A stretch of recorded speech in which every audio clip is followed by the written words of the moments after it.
అదే RTV app వార్తల్ని క్షణాల్లో చదివే అవకాశం ఉంటుంది. ఒక న్యూస్ పేపర్, ఒక టెలివిజన్ ఛానల్ మీ చేతుల్లో ఎప్పుడూ ఉంటాయి. గత 4 రోజులుగా ఆంధ్రప్రదేశ్ ప్రజలకు కంటి మీద కునుకు లేకుండా చేసినటువంటి మోంతా పెను తుఫాన్ అంబేద్కర్ కోనసీమ జిల్లాలో గత రాత్రి అంతర్వేది దగ్గర తీరం దాటింది. తీరం దాటిన తర్వాత సృష్టించిన అల్లకల్లోలం ఈరోజు కోనసీమ అంతా కూడాను అల్లకల్లంగా మారింది. ప్రస్తుతం మాత్రం చిక్కోలు జిల్లాలో ఈ తీరం దాటిన తర్వాత ఎటువంటి పరిణామాలు ఉన్నాయి అన్న విషయం మాత్రం మనం తీరంలో ఉన్నాం. బందరబేనపేట తీరం అంటే చేపల వేటకు అనువైనటువంటి ప్రదేశం. వారం రోజులుగా చేపల వేట లేక మత్స్యకారులందరూ కూడా ఇలాకే పరిమితమయ్యారు.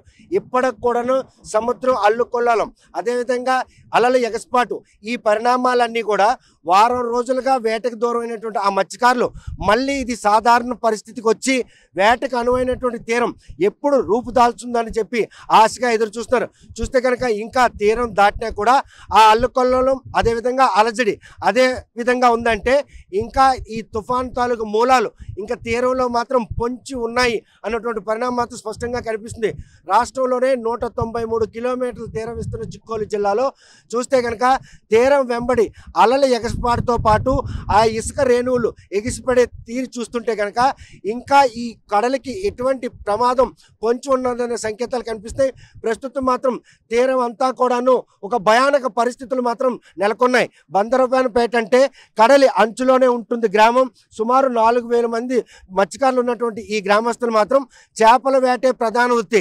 అటువంటి చేపల వేట ప్రధాన వృత్తి అయినటువంటి ఈ నేపథ్యంలో వేటకు వెళ్తే తప్ప పూట గడవని పరిస్థితుల్లో ఈ వారం రోజులుగా చేపల వేట లేకపోవడం, మోంతా రూపంలో వచ్చినటువంటి ఈ పెను తుఫాన్ మైదాన ప్రాంతంతో పాటు తీర ప్రాంతంలో మత్స్యకారులకు మాత్రం నానా వేతలు మిగిల్చే అండంలో ఎటువంటి అతిశక్తి లేదు. వారం రోజులుగా వేటలేని వారి కుటుంబాల్లో ఎటువంటి పరిస్థితులు నెలకొన్నాయి, అదేవిధంగా వారికి ప్రభుత్వం ఇచ్చినటువంటి ఇన్సెంటివ్స్ ఏమైనా అందాయా లేదా అన్న విషయం మనతో మాట్లాడే స్థానిక మత్స్యకారులు ఉన్నారు. ఎన్ని రోజులు బట్టి వేట లేదు, ఈ వేట లేని రోజుల్లో చేపల వేటే ప్రధాన వృత్తి, ప్రత్యామ్నాయం ఏమైనా ఉంటుందా? మాకేం లేదండి. ఈ చేపల వేట ఎంత దీని మీద మేము బతకాలండి. ఇది బాగుంటే మేము బాగుంటాం, లేకపోతే మాకు బతికే లేదు. ఇప్పుడు ప్రస్తుతానికి ఎట్లా వారం రోజులు వెళ్ళడం మాకు మరి ఎలా తింటానో ఎలా ఉంటానో మాకు తెలియట్లేదు. మరి మా గురించి ఎవరు పట్టించుకోలేదు. ఎవరో పట్టించుకుంటే మాకు ఏదో ఉన్నట్టుగా ఏదో పంపించమని చెప్పండి, లేకపోతే మా పరిస్థితి ఇంకా దారుణంగా మారిపోతుంది. అంటే ఈ భయానికి పరిస్థితి నెలకొని ఉంటుందని చెప్పేసి తుఫాన్ షెల్టర్లు కూడా ఏర్పాటు చేశారు. ప్రత్యామ్నాయంగా ఏవైనా కూడా ఆర్థిక పరంగా కానీ లేకపోతే ఒక గ్రాసరీస్ రూపంలో కానీ అదే అంటే ఏమైనా బియ్యం కానీ ఇటువంటి సరఫరా చేసి మాకు ఎటువంటి సాయం ఇంతవరకు అందలేదండి. అలాగే చూస్తాను మీద శాస్త్రాన్ని చూస్తానికి ఇంతవరకు ఎటువంటి సాయం అందరూ వారం రోజులు అయిపోతుంది. ఎలాగ తింటాను ఎలాగ ఉంటానో మాకే తెలియదండి. ఇటు ఒక భయము అటు తిండి లేక అలా బతుకుతారమండి. అదే ప్రభుత్వ మధ్యలో ఎవరు మాకు పట్టించుకోవట్లేదు ఇంతవరకు. అది ఎప్పుడు పట్టించుకుంటారో ఎప్పుడు పట్టించుకోరో మాకు తెలియకనంది. అది ఒకటి మీరు తెలియజేసి చెప్తే మీరు దాన్ని ఎలా బాధ్యత మరి చూస్తామండి. కనుక గంగమ్మ తల్లి ఒడిలో జీవించే గంగపుత్రులకు మాత్రం ఇటువంటి ప్రకృతి వైపరీత్యాలు సంభవించినప్పుడు ఇళ్లలో మాత్రం పూట గడిసే పరిస్థితి లేదు. వేట ప్రధాన వృత్తిగా ఉన్నటువంటి మత్స్యకారులు వేట లేక ఉపాధి లేక ఈరోజు అల్లాడే పరిణామాలు ఈ మోంతా రూపంలో వారిని మాత్రం వెంటాడిందని చెప్పుకోవచ్చు. చూస్తే కనుక చేపల వేటకి వెళ్ళే క్రమంలో చేపల వేట లభిస్తేనే ఇల్లు గడిచే పరిస్థితి. ఇటువంటి ప్రకృతి వైపరీత్యాలు సంభవించినప్పుడు ఇల్లు గడవాలంటే ప్రత్యామ్నాయ మార్గాలు ఏమైనా ఉన్నాయా? ఏమీ లేవండి సార్.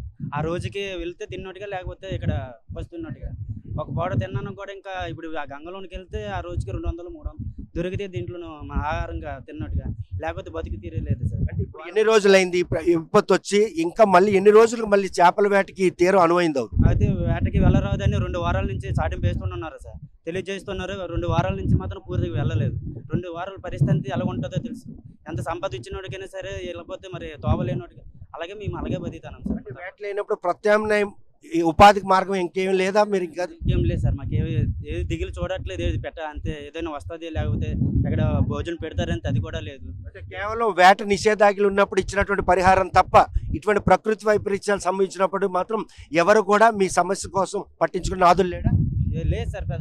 అలాగే చూస్తాను, పెద్ద పెద్ద నాయకులు వస్తున్నారు కానీ అలాగే చూసి వెళ్ళిపోతున్నారు కానీ ఎవరు అంతే. ఇప్పుడు బియ్యం ఇస్తాము, కొద్దిగా రాసులు కూడా పెంచుతాము, ఈ నెలకి కొద్దిగా ఇబ్బందులు ఉన్నారు కదా, అలాంటివి పరిస్థితులు కాయగూరలు గీగూరలు అన్నడం కూడా ఏంటి సప్లై చేయట్లేదు సార్. చూస్తే కనుక పూట గడవని పరిస్థితులు నెలకొన్నటువంటి మత్స్యకారుల కుటుంబాల్లో మాత్రం ఈ మోంతా తుఫాన్ మాత్రం ఆకలి కేకలు మిగిల్చింది అన్నటువంటి ఆవేదన వారిని వెంటాడుతుంది. చేపల వేటకి వెళ్తే తప్ప ఈరోజు పూట గడవని పరిస్థితుల్లో ఉన్నటువంటి గంగపుత్తులకు వచ్చినట్టు ఈ కష్టం విషయంలో రాష్ట్ర ప్రభుత్వం వారికి ఉపాధి కల్పన దిశగా గనక ఏవైనా ప్రణాళికలు రూపొందిస్తే ఈరోజు వారంతా కూడాను ఇటువంటి ప్రకృతి వైపరీత్యం సంభవించినప్పుడు కుటుంబాలని పోషించుకునేందుకు ఆస్కారం ఉంటుంది. కానీ ఇటువంటి పరిణామాలన్నీ ఎప్పుడు కూడా మునుపుడు కానీ ఇప్పుడు కానీ వచ్చినప్పుడు ఎందుకు ఆదుకోవడానికి ఎవరు ముందుకు వచ్చే పరిస్థితి రాలేదు సార్. ఇప్పుడు రావడం లేదు ఎవరు కూడా. ఇంకా అదే మామూలుగా వెళ్తే ఇప్పుడు మంచిగా ఉన్నారు అందరు, మేమంతా ఏటకి వెళ్ళము. ఎల్లువలకైనా సరే ఏటు లేదు సార్, ఎవరు కూడా పట్టించుకోరు. ఎన్ని రోజులకి వెళ్ళే సరే వెళ్ళిన తక్కువ వెళ్ళందే ఎక్కువ. ఇంతకి చాటేస్తాను అయినా సరే ఇప్పుడు ఎల్లువలకైనా సరే అసలు పూర్తిగా ఏటు కూడా ఇవ్వడం లేదు. అంటే చాటింపేసిన కుటుంబం గడవడానికి రేషన్ ఇవి సరఫరా చేయాలని ఏటు లేదు, ఏటు ఇవ్వడం లేదు సార్. ఆ సాటన మీద మిగిలిపోతుంది తప్ప కానీ ఏటకెళ్ళకి ఏటు కూడా ఇవ్వడం లేదు. అదనమాట పరిస్థితి ఇక్కడ పరిస్థితి. ఏటకి వెళ్ళడమే తక్కువ, వెళ్ళి చాటిందే ఎక్కువ, ఏటకి వెళ్ళందే తక్కువ. మరి వాళ్ళు ఎలాగ బతుకుతారు? ఇవన్నీ పిల్ల తల్లితో అన్ని చదువులు సోములు ఇవన్నీ ఇంకా అయినా సరే ఎవరు పట్టించుకోవడం లేదు ఇక్కడ మట్టుకు. అసలు రావడము చూసుకొని వెళ్ళిపోవడము, మీకు ఇది ఇస్తాము అది ఇస్తామని అన్నిటి మీద తప్ప కానీ ఆ ఏటకెళ్ళి వాళ్ళకైనా సరే ఏటు ఇవ్వడం లేదు, అస్సలు పట్టించుకోవడం లేదు. ఈ మోంతా తుఫాన్ రూపంలో ఈ రోజు రాష్ట్రం ప్రజలు మాత్రం ఆ పెను తుఫాన్ నుండి చిక్కోలు జిల్లా వాసులు మాత్రం ప్రమాదం తప్పిందని ఊపిరి పీల్చుకున్నప్పుడు కూడా 13 మండలాల పరిధిలో విస్తరించినటువంటి 255 మత్స్యకార గ్రామాల్లో మాత్రం ఈరోజు ఆకలి కేకలు నెలకొనే పరిణామాలు చోటు చేసుకున్నాయి. ఏడాది మొత్తం మీద వేటకి వెళ్ళే రోజులే తక్కువగా ఉన్నప్పుడు కూడాను వేట అంటే ఇటువంటి ప్రకృతి వైపరీత్యాలు సంభవించినప్పుడు వేటకి వెళ్ళొద్దని చెప్పి దండోరా వేయడం తప్ప వారికి వచ్చే ఆ సమస్య నుండి బయటపడేందుకు మాత్రం ఎటువంటి ప్రత్యామ్నాయ చర్యలు కూడా చేపట్టకపోవడం వారి పాలిట శాపంగా ఉందని ఆవేదన వ్యక్తం చేస్తున్నారు. గత రాత్రి అంతర్వేది దగ్గర తీరం దాటినటువంటి ఈ పెను తుఫాన్ కారణంగా చిక్కోలు జిల్లా వాసులకు పెను ముప్పు తప్పినప్పటికి కూడాను మత్స్యకారుల కుటుంబాల్లో మాత్రం ఆకలి కేకలు మిగిల్చే పరిణామాలు మాత్రం చోటు చేసుకున్నాయి. వారం రోజులుగా చేపల వేట లేక మళ్ళీ ఈ తీరంలో చేపల వేట చేయాలనుకుంటే మళ్ళీ సముద్రం ఎప్పుడు మళ్ళీ ఒక సాధారణ పరిస్థితికి వస్తుంది, మేము ఎప్పుడు మళ్ళీ వేటకి వెళ్తామని ఆశగా ఎదురు చూస్తున్నట్టు పరిణామాలు చిక్కోలు తీరంలో చేపల వేటపై ఆధారపడినటువంటి ప్రతి మత్స్యకారుడు కూడాను ఆవేదన వ్యక్తం చేస్తున్నారు. ఇటువంటి విపత్కర పరిణామాలు చోటు చేసుకున్నప్పుడు మాత్రం ఎట్టి పరిస్థితుల్లో ఆ కుటుంబాలకి ఆర్థికంగా కావచ్చు లేకపోతే రేషన్ సప్లై చేసి కావచ్చు ఈ విధంగా ఆదుకున్నట్టయితే మాత్రం వారి కుటుంబాల్లో ఆ వెల్తి లేకుండా ఉంటుందని వారు మాత్రం ప్రాధాయపడుతున్నారు. మరి ఈ విషయంలో ఇప్పటికైనా రాష్ట్ర ప్రభుత్వం మత్స్యకారుల విషయంలో వచ్చినటువంటి ఈ సమస్యను అతిక్రమించేందుకు జిల్లా అధికారులకు సూచనలు చేస్తారా? ఈ మోంతా తుఫాన్ రూపంలో చిక్కోలు వాసులు మాత్రం పెను ప్రమాదం నుండి బయటపడ్డా కూడాను ఇటువంటి వేతలు మాత్రం మిగిలించింది అనడంలో ఎటువంటి అతిశయక్తి లేదు. బందరవానిపేట తీరం నుండి వీడియో జర్నలిస్ట్ రామకృష్ణతో సత్యం, RTV శ్రీకాకుళం. తెలుగులో న్యూస్ కి ఫాస్టెస్ట్ యాప్ ఇప్పుడు టోటల్లీ న్యూ అవతార్లో జస్ట్ 5 seconds లో కంప్లీట్ న్యూస్. సోషల్ మీడియాలో ట్రెండ్స్ కి one stop solution. Live TV app voice search option తో ఇప్పుడే డౌన్లోడ్ చేయండి లేదా అప్డేట్ అయిపోండి. యాప్ లింక్ డిస్క్రిప్షన్ లో ఉంది.